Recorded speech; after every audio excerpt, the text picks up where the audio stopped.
the key is, how do we use the media? How does the church learn to engage the media without being co-opted by the media?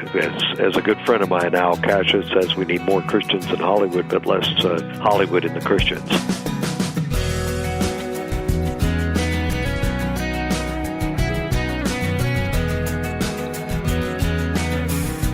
Hi, everyone, and welcome to this week's edition of First Person with today's guest, Ted Baehr of Movie Guide. I'm Wayne Shepherd. It's great to have you back with us this week for another story of how God calls us to faith and then into His service. We'll meet Ted in just a moment. I hope you'll visit us online at firstpersoninterview.com. You can follow up today's conversation for more information, listen to interviews in the archive, and see the schedule of guests and topics to come, all at firstpersoninterview.com.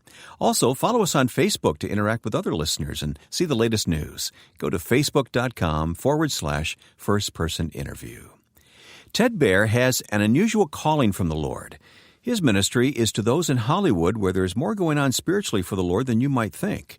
Ted also publishes Movie Guide, which helps guide all of us in making wise choices about what we watch coming out of Hollywood.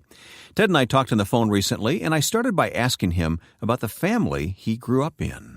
Well, my parents were actors. My mother was a star with MGM and was named as one of the top stars at that time. And my father won the box office award in 1936 and starred in many movies before World War II and a few after World War II. He was most famous for his name was Ted Baehr, but he played under Bob Tex Allen when he was doing the Western series.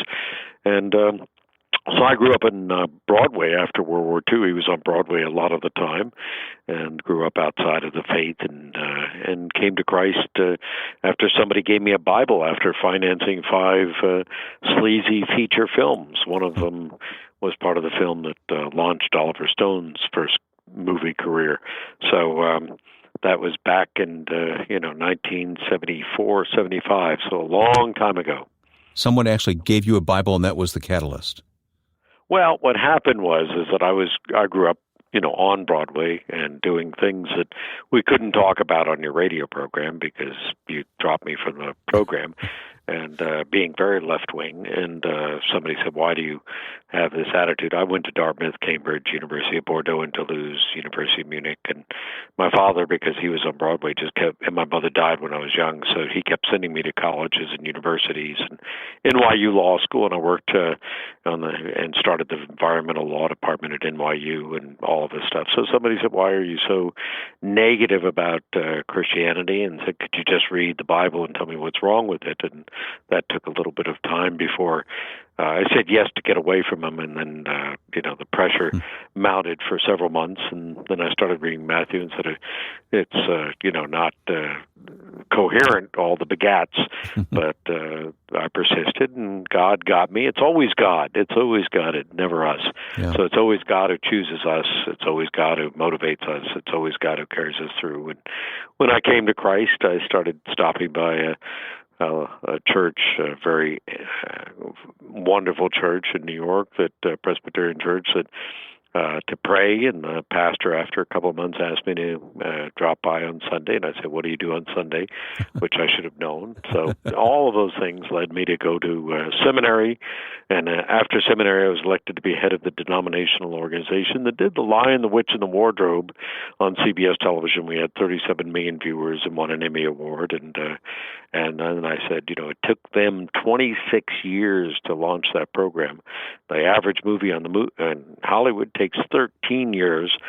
So I said, how can we be more intentional about redeeming the media? And that's when we started doing the Movie Guide and Good News Communications and Christian Film and Television Commission, and eventually we launched out into doing the gala. When we started, there was one movie with positive Christian content, and last year it was 57%, and right now we're putting together the figures for this year, and it's a mammoth undertaking because we review 100% of the films that open in 9 theaters or more, and there are about 15,000 TV programs. So by the time you do all the work that's involved, it's everybody looks at the 80-page report and 6-point type and says that's amazing, but it's much more amazing to think about all the work that has to be done. Yeah. Well, we're going to put all the information on our website so people can follow along with Movie Guide and the rest. But Your transformation was so sudden, and some people just run the other direction. You stayed in the entertainment field. Why?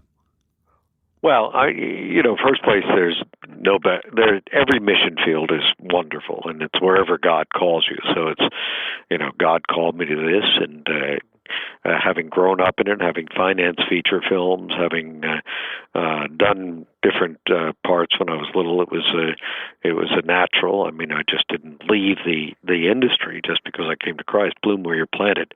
But then this second part of that is soon after I came to Christ, and while I was in seminary, I went to hear some lectures by the head of the FCC on the influence of movies and entertainment, and that convicted me after financing those films before I came to Christ that we needed to clean up the media. And the media is the primary influence in our society, and that's mainly the major media gets a tremendous amount of influence on our kids. And so what we do is twofold. One, I worked as head of the TV department at City University of New York, so we teach, and we got 60 professors together to develop the first media literacy course to teach people how to teach their kids to be media wise. And then the second thing is to influence and help people in Hollywood to reach a broader audience. So we do these detailed economic analysis of the box office. We give out thousands of dollars in prizes for Hollywood movies with faith and values, and it's become a very positive tool for attracting people to help them to understand, to support the good and reject the bad. When you had that spiritual transformation, were there people who tried to discourage you, or were there Christian people who encouraged you to do what you're doing? That's a good question, and the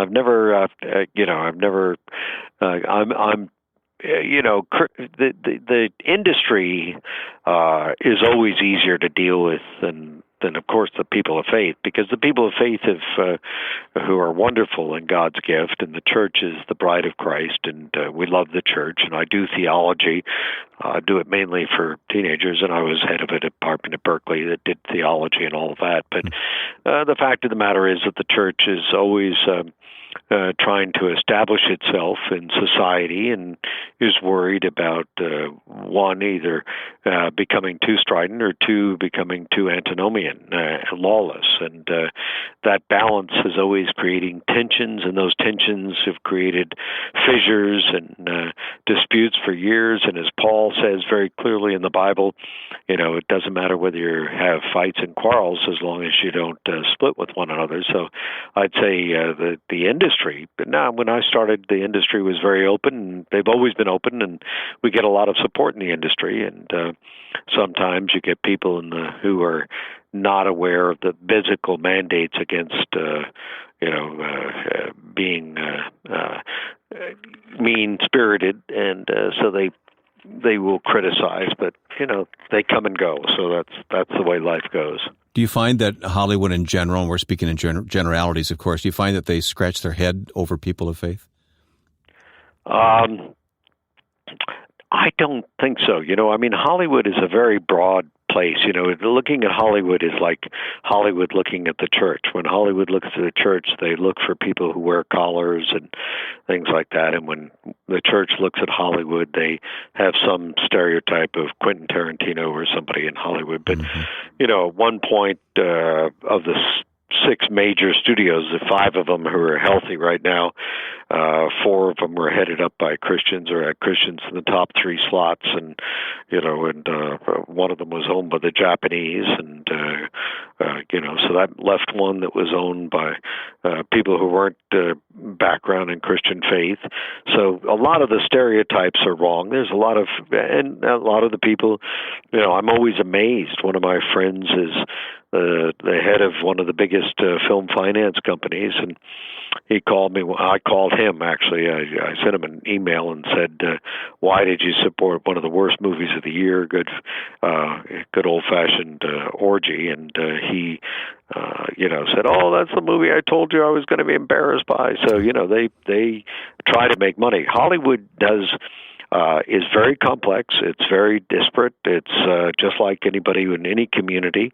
They make movies to reach different audiences. So It's just like car companies. A car company will want to make sedans to reach the person who's just driving to his office, and they want to make SUVs for the mom with several kids and has to take the baseball team out to Baskin Robbins, and it'll make convertibles for young guys that want to pick up girls. It'll make minis for young girls that want to avoid guys, and so Hollywood, like car companies, wants to make a variety of films. They make African American films with Tyler Perry in order to reach that audience. They make Spanish-speaking films for people who speak Spanish. My wife's family was Argentine.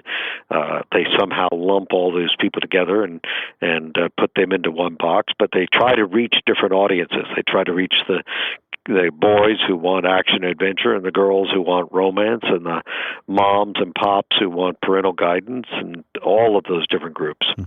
Ted, do you often find yourself in a position of, I guess, almost spiritual counselor to people who know what you stand for and ask questions of you at the right time? Well, we do a lot of script analysis, a lot of, when I say a lot, we have people coming to Christ. We have, one Easter service that we had a variety of people who were Jewish, Mormon, Muslim, who had come to Christ to give their testimony. So we have a whole range of activities in the interest of redeeming the media. That's part one. Part two of today's conversation with Ted Baehr of Movie Guide, coming up in just a moment on First Person. Next time, our guest will be from Finland. His name is Hannu Hauka. God had a different plan for my life, turned me around, and He sent me to a place that He had prepared, and it's been just the adventure of a lifetime, serving Him in bringing the gospel to these people in these nations. Hannu is with an evangelistic ministry focusing on unchurched people in hard-to-reach countries. And you'll meet him next time on First Person.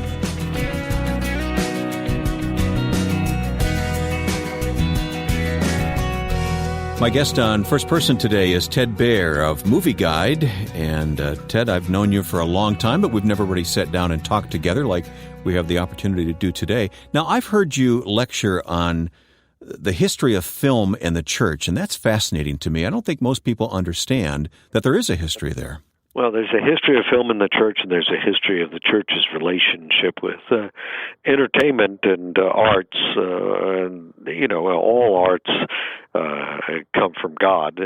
God has created us to be creative. We're created in the image of God, and He's created us to be communicative. In the beginning was the Word, and the Word was with God, and the Word was God. So we embody those characteristics that are natural to us as being at the imago Dei, being created in the image of God.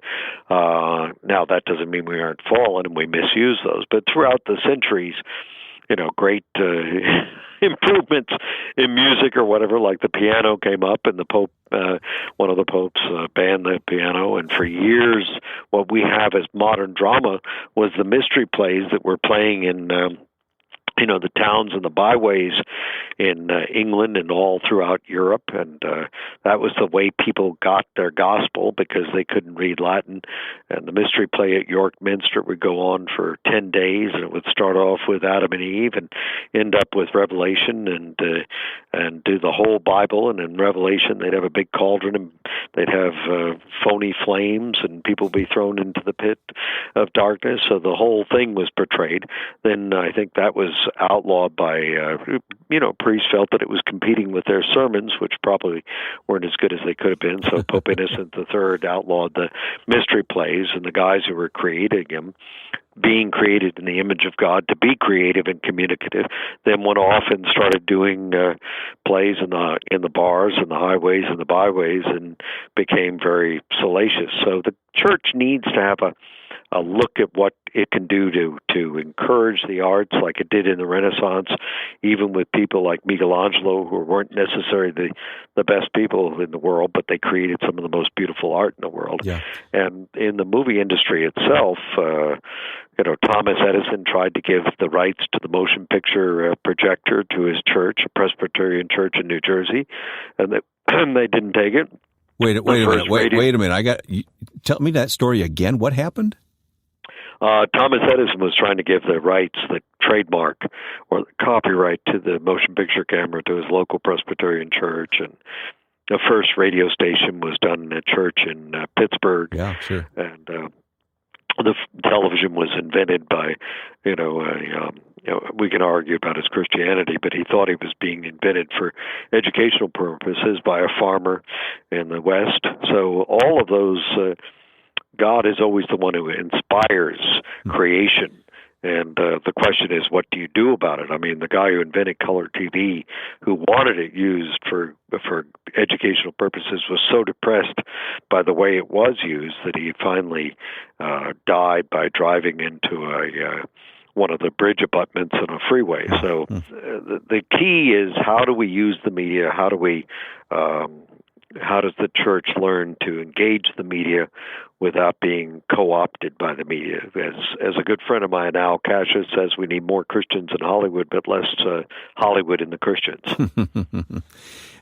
Even in the early days of Hollywood, certainly prior to 1930, wasn't the church involved in a greater way in Hollywood, and then it went through a dark period?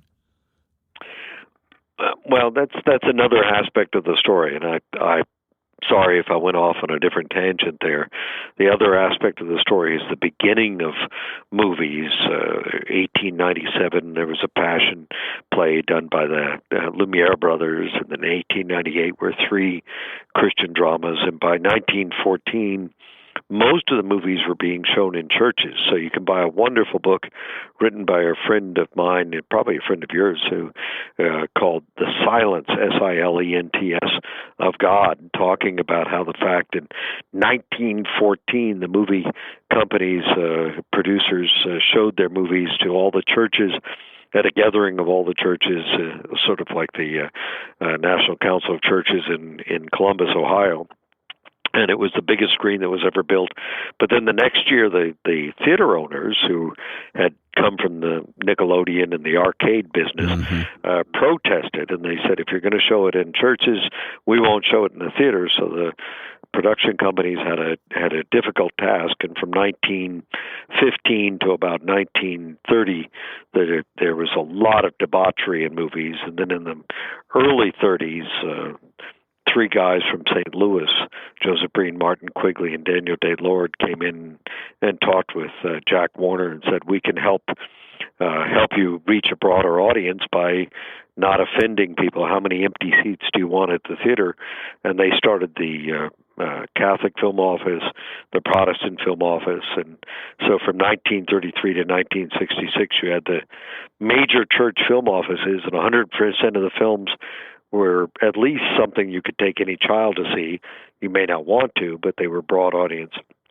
And then in 1966, the church shut down its film office, the Protestant church, Protestant film office, and you went from 100% what would have been G-rated films within 3 years to 82% R-rated films.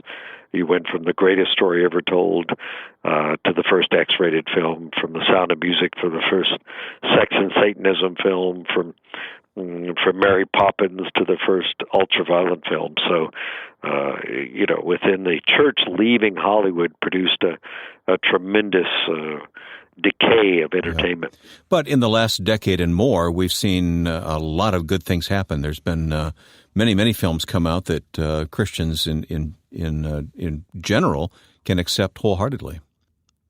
There are, and there are more and more of them, and some of them are extremely overt. Now, there's always a battle going on, and how much of it is acceptable for all ages. I love Les Miserables, which is out right now, which has got one of the strongest conversion scenes, I think, in any movie, but it's certainly only for adults only, because it does show the debauchery and the sinfulness of man at the same time. It's about the miserables, the miserables being the sinfulness of man.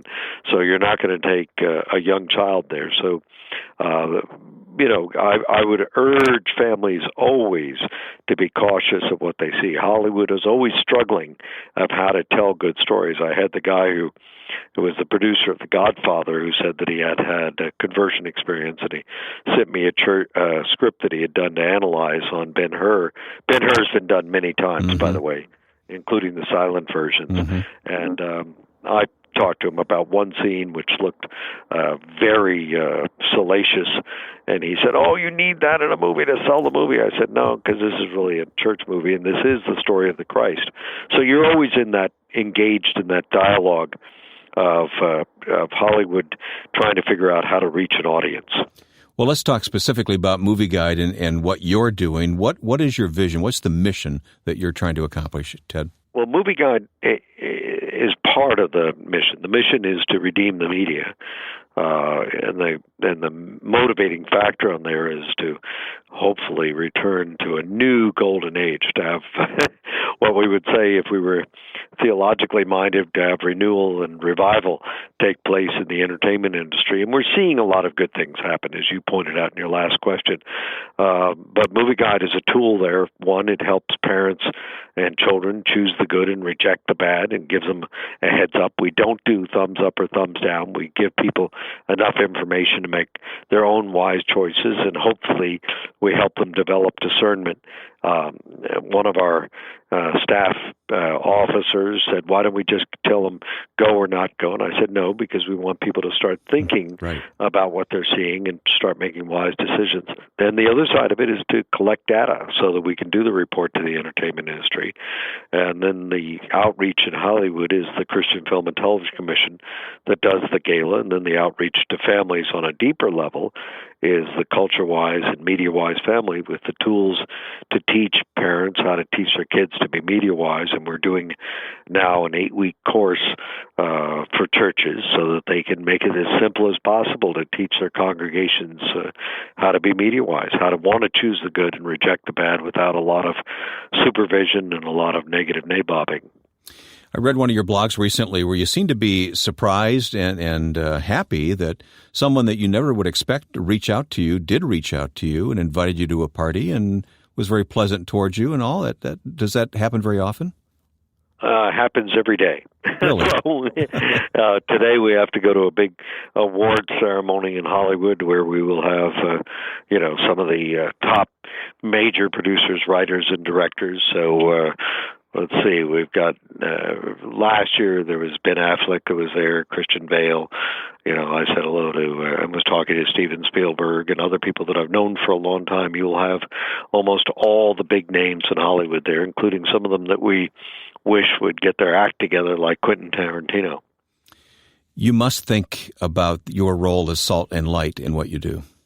I do, and I think about it, though, in the context of of what do we do to fulfill God's vision that He's put on our heart. And God is always leading the way, and He's always opening the doors. And He's opened doors not just here, but a big part of the box office is overseas, 60% of the box office. So we've started a Movie Guide in different places in the world to help audiences all over the world choose the good and reject the bad. Ted Baehr of Movie Guide, today's guest on First Person. I hope you remember to pray for Ted, his staff, and supporters as they go about their spiritual calling in Hollywood. If you've joined us late today and want to hear the full conversation, you can always click on the listen button at firstpersoninterview.com to hear this or any previous interview. firstpersoninterview.com. And we're found on Facebook at facebook.com/firstpersoninterview. Last month at this time, I had the opportunity to travel for ministry to Moscow in Russia, and next week, you'll hear one of those interviews recorded in Moscow. Anu Hauke will tell a great story of faith during the days of Soviet persecution. Now, with thanks to my friend and producer Joe Carlson, I'm Wayne Shepherd. Looking forward to having you join us next time for First Person.